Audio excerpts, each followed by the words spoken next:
Many say I'm evil, but I'm not.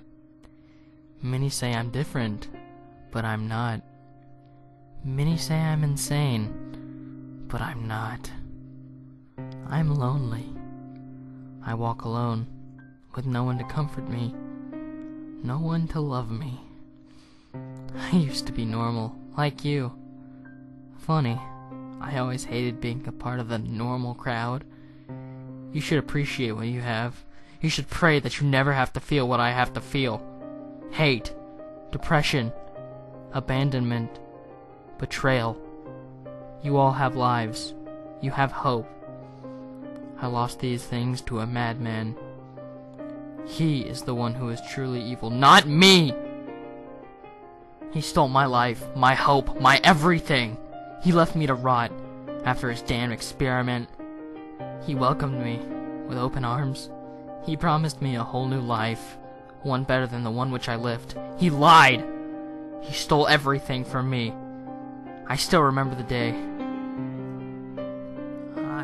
I was a strong boy, fresh out of high school. The sun was shining, but I was loathing. I felt like everyone I saw was staring me down, judging me. And they were. Oh, they were. My walk home from the final day from school was its usual hell. Kids would ride by in their cars, yell fag, and douche. I simply had to take it. Or did I? A thought dawned on me. These kids are slowly killing me anyway. Why not make it quick and painless? I was blinded by grief. If I had known then what I know now, then I would never have taken that rope from my basement. Well, where to do it? Not at my house. I hated my mom, but not enough to shatter her mentally. I picked an alley near the outskirts of town.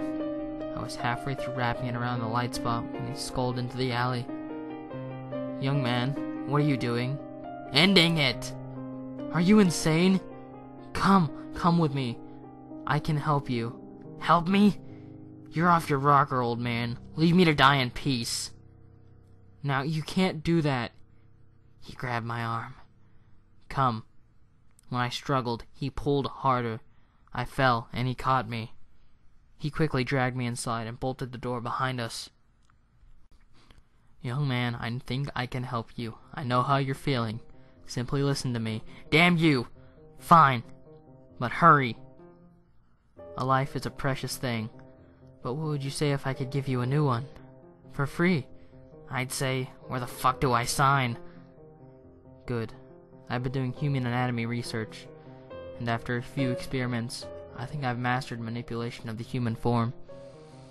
I believe I can make you into anything, or anyone you want. Of course, there are circumstances. Like what?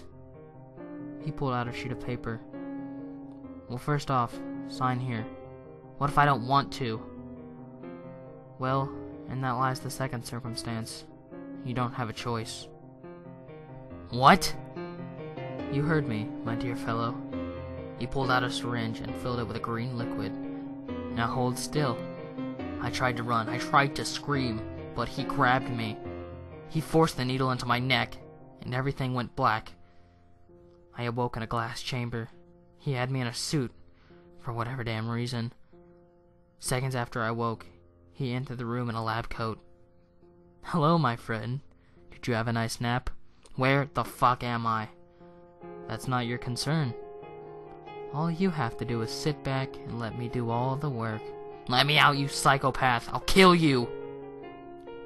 I'm afraid not, my child. You're going to sit there while I make history. History? Yes. When I successfully perform a full-body transformation on you. You can't! Oh, but I can. He flipped a switch and began speaking into a microphone. Test. Good. Now let's begin with experiment 84B. What the hell are you doing? Subject's vitals seem to be normal. His heart rate has skyrocketed, though. Brainwave activity is high, and insulin levels are normal. Let me go! Ready to begin experiment. He turned a lever, activating node 1, and he pulled. A bolt of energy pierced my body, tearing my very being apart. I couldn't even scream. My vision blurred, and I was blind. Subject's appearance is beginning to warp. Activating node 2. The pain increased. I felt my mouth close up and my eyes shut. Subject's face is completely morphed. Activating node... A siren sounded. Error, error. Meltdown in progress. He screamed. No! His face and limbs haven't fully developed yet. I must save the experiment. The last thing I heard was a loud crash. I awoke again among the rubble.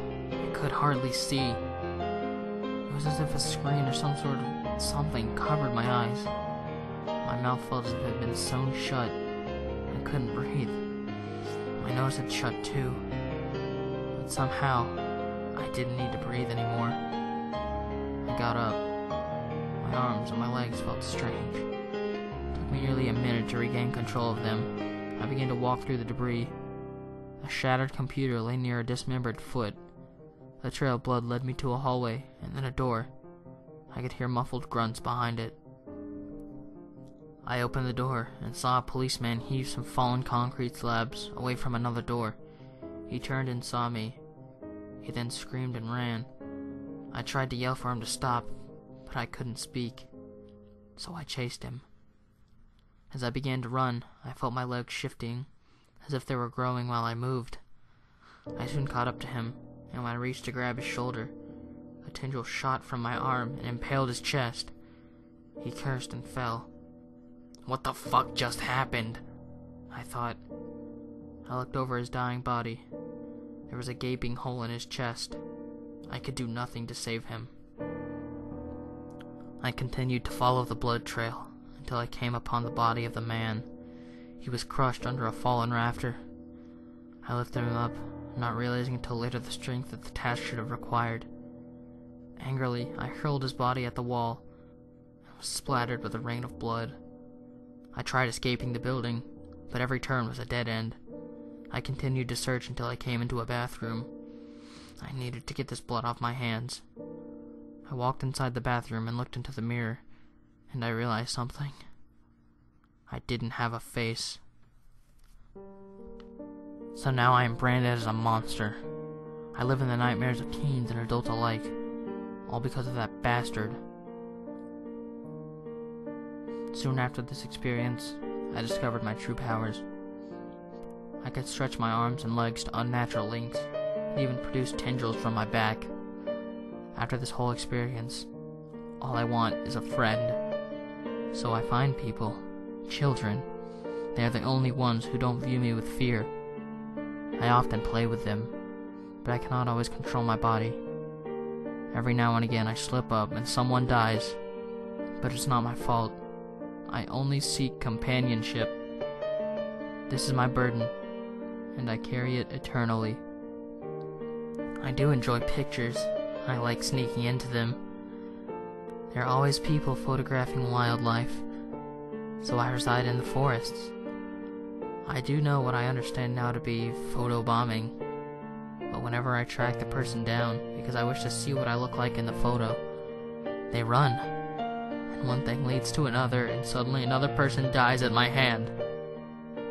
I promise I don't mean any true harm. I've lost my sense of everything. I no longer know how to be a person. Things never seem to go well for me. Someone always ends up dead. I simply ask you this. When you see me, don't run. In fact, run towards me. Welcome me. It would mean so much to me. It may just save your life. But then, how will you know it is me? I'm sure you've heard of me, and if you haven't, you can easily find some photos of me on the internet.